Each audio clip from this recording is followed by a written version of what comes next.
lihat dia dibopong ya. Kemudian tadi ada saya lihat di Instagramnya lagi diinfus ya. Mudah-mudahan beliau sehat karena sejatinya pertarungan Rasman dengan Hotman ini kan sudah masuk ke 35 bulan. Jadi 1 bulan lagi sudah 3 tahun. Februari 2022, sekarang Februari 2025, 3 tahun. Nah, jadi bagi saya perang berlarut ini adalah sebuah indikator bagaimana sesungguhnya antara Rasman dengan Hotman itu ya setara.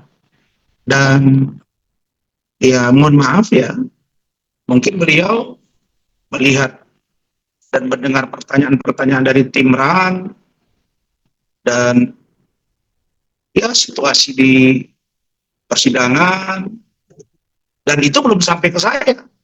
Jadi kita itu ada 33 pengacara, tambah 2, jadi 35, yang datang itu sekitar 15, pertanyaan itu baru 4 orang, tim hukum saya, baru 4 orang. Dan rencananya itu setelah pertama itu dari Profesor, pertanyaan dari tim saya itu dari Profesor Alvis Sombing, kemudian diteruskan oleh Saudara Rihat Utabarat SMH, kemudian dilanjutkan oleh Ketua Tim, Saudara Lecumanan SMH Doktor, kemudian baru Rahmat Riyadi, Managing Partner. Nah setelah dari Rahmat, itu rencananya akan digeser ke Bu Eli dan Neti, kemudian ke Bung Herwanto dan teman-teman yang lain. Nah belum ke saya. Nah pada saat menyampaikan pertanyaan itu khususnya di poin pertanyaan dari Pak Lecumanan dengan Saudara Rahmat itu kelihatan Saudara Hotman sudah tidak fokus. Dia sudah tidak fokus, kemudian dia menunjukkan semacam posisi mukanya pucat, kemudian kertas yang di depan dia sebelah kiri itu jatuh, kemudian kertas yang di depan dia langsung jatuh, kemudian kertas yang sebelah kanan jatuh. Praktis ada 1-2 yang lain itu nggak diambil gitu. Ya saya melihat memang ini orang sakit, apa orang stres atau apa. Jadi yang ditanya oleh Pak Lecu itu nanti poinnya lain, terus jawabannya lain. Ditanya oleh Saudara Rahmat juga begitu. Nah kita nggak tahu ya apa yang terjadi dengan beliau. Ya saya secara manusiawi, saya ingin katakan satu aja, bahwa selama ini kan Hotman bilang Rasman itu orang kampung, saya disuruh pulang kampung. Saya tidak pernah bilang saya tidak orang kampung, saya orang kampung. Saya orang Singkuang, kampungnya sangat terpencil, saya jual ayam bareng ayah saya jual rokok yang di leher digantung itu sudah saya lakukan, masih SMP, saya jual koran di Medan jadi wartawan. Tapi jangan lupa, saya beasiswa, bos. Saya beasiswa sampai saya lulus di Malaysia. Nah, jadi saya itu disiplin oleh orang tua saya bahwa miskin itu tidak menghalangi seseorang untuk sukses. Dan miskin itu tidak menghalalkan untuk kita melakukan tindakan yang haram. Merampok, mencuri, itu dididik oleh ayah saya. Tidak pernah, catat aja, saya 10 tahun jadi anggota DPRD. Saya dikenal orang Bupati Bayangan karena begitu dekat ya dengan Bupati, kita sering koordinasi dengan Gubernur, di bawah Bupati saya Ketua Badan Anggaran itu 8 tahun, Badan Legislasi 2 tahun, Ketua Fraksi, Ketua Komisi, Sekretaris Fraksi, Sekretaris Partai Golkar, Ketua Partai PKPB, bahkan Ketua DPP di pusat. Jadi saya sampaikan kepada kalian, selama ini kan Rasman itu bukan siapa-siapa, Rasman bukan siapa-siapa. Selalu Hotman ngomong gitu, tapi tiap hari dia bahas Rasman. Nah sekarang saya mau katakan setara kenapa? Coba Anda lihat, 3 minggu terakhir trending topik Rasman versus Hotman. Coba lu lihat tuh di TV-TV, sama di YouTube kalian punya, baik TV One, baik Metro TV, baik Kompas TV, CNN, ya. Kemudian infotainment, apalagi lah, Silet lah, kemudian Seleb.com dan lain-lain, Tempo dan lain-lain, semua. Situ tulisannya Rasman versus Hotman. Sekarang gue tanya, kalau begitu tulisannya setara apa enggak? Setara. Nggak ditulis tuh, Hotman di atas, Rahman di bawah, nggak gitu-gitu. Tapi itu pun tidak membuat saya congkak, sombong, angkuh. Karena kesombongan awal dari kehancuran. Dan orang sombong adalah sifat setan. Jadi saya selalu istighfar pada diri saya. Sama dengan hari ini. Saya baru nyampe di bandara, orang sudah ngantri. Bukan lagi 25 orang, puluhan jerit-jerit, Pak Rasman, Pak Rasman. Nah, itu kalau Hotman kan dia pasti posting tuh. Oh, ngantri. Tadi sampai di kampung saya, kampung istri saya, mau ngantri. Orang kejar-kejar jerit-jerit saya. Pak Rasman ramai ya. Karena saya berasal dari bawah, jadi saya mengerti. Memang kita hebat hari ini untuk disombongkan, kan enggak. Dalam Islam, dalam ajaran agama yang saya pahami, khairun nas anfa'u linnas. Orang yang baik, yang bermanfaat bagi orang lain.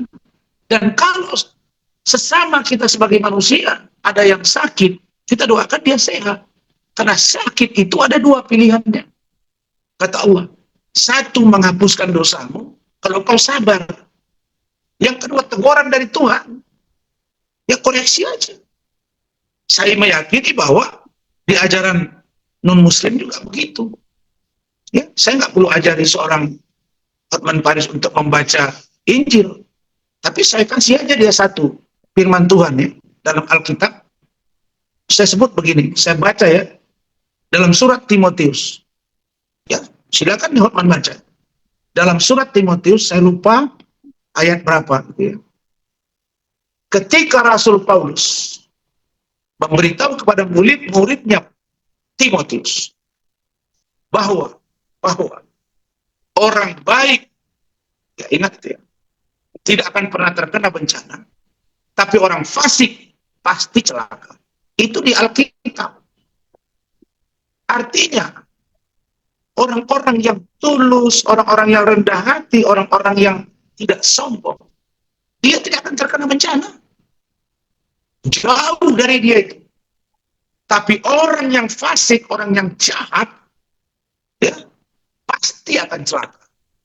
Kalau saya sinkronisasi dengan Al-Quran, saya lihat di Injil, ini memang semua ajaran agama mengatakan begitu. Kalau kita lihat dari ajaran agama Hindu, Buddha, mereka mengenal yang namanya apa? Karma. Hidup ini tabur tuai. Apa yang kau tabur, itu yang kau tuai. Kau menabur angin, kau menuai badai. Kau tanam padi, pasti tumbuh padi. Kau tanam singkong, tumbuh singkong. Kau nggak mungkin tanam padi, tumbuh kelapa. Itu nothing. Jadi ini masih ada koreksi gitu. Jadi kita masih ikhlas ya. Ada orang yang berkembang. Saya selalu bilang di depan media semua ya. Apakah Rasman anak kampung, anak jual ayam yang dibilang miskin sama si Hotman? Ya, saya ini bukan orang kaya, nggak bisa beli Lamborghini. Kata si Hotman, kata dia, saya nggak bisa bilang saya bisa beli Lamborghini. Enggak, saya nggak akan ngomong. Saya nggak akan ngomong berapa kekayaan saya. Allah marah. Allah marah.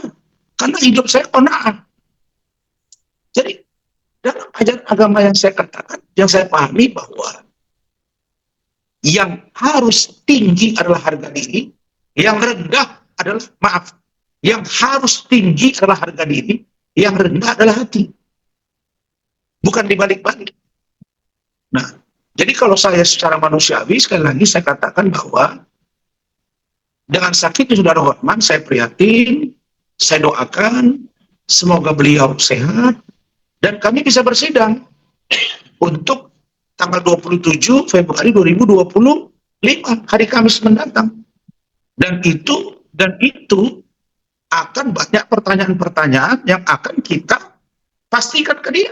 Karena ketika Hotman melaporkan saya 10 Mei 2022, dalam teori hukum, siapa yang mendalilkan, maka dia membuktikan. Siapa yang menuduh, dia harus membuktikan. Nah, kalau dia menuduh saya melakukan pencemaran nama baik, dia mesti buktikan. Maka ruangnya di persidangan. Saya akan tanya. Seperti yang disampaikan Bu Ida kemarin ketika kita lihat di berita acara pemeriksaan. Dia sebut bahwa dia mengatakan bahwa payudara atau buah dada dari iklim hakim itu keras. Ditanyalah sama Rahmat, dengan cara apa saudara mengetahui itu keras? Nah, itu baru poin-poin sedikit saja saya kasih clue. Nanti akan mendalam lagi. Nah, jadi sampai terjadi perdebatan, ini buah dada yang ditanya, kok dia jawab, itu nggak ada di chattingan. Loh, ini kok ke chattingan? Nggak ada hubungan chatting. Chatting itu ada di gua. Chattingan itu ada di gua. Itu yang akan gua uji ke dia. Nah, mudah-mudahan dia sehat gitu. Nah, tapi kan dia umur 64. Suka begadang. Kemudian sudah dipasang 3 ring di jantung. Ya, kalau Hotman sudah memang gak kuat lagi buat tempur, ya menurut saya angkat bendera putih aja. Ya sudah, datang aja ke majelis.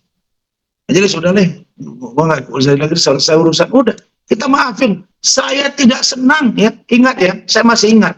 Tapi Hotman memposting di Instagram dia, sisa musuh. Gila nggak? Sisa musuh tinggal gua, katanya saya, Rasman. Bayangin. Nah sekarang, saya udah bilang akan muncul Arvin Lim baru, akan muncul Rasman baru. Lah sekarang muncul Firdaus. Ya terlepas dari kontroversi Firdaus, tapi Firdaus itu juga anaknya cerdas. Nah kemudian, tentang Firdaus ya, saya klarifikasi.